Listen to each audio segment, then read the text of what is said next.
روزی ابلیس نزد فرعون رفت. فرعون خوشه انگور در دست داشت و تناول می کرد.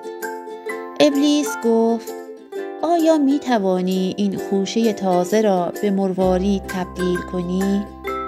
فرعون پاسخ داد: نه. ابلیس با سحر و جادو آن خوشه انگور را به خوشه مروارید بدل کرد. فرعون شگفت زده گفت: احسنت، عجب استاد ماهری هستی. ابلیس خود را به فرعون نزدیک کرد و یک پسگردنی به او زد و گفت: مرا با این استادی و مهارت حتی به بندگی قبول نکردند. آن وقت تو با این حماقت ادعای خدایی می کنی؟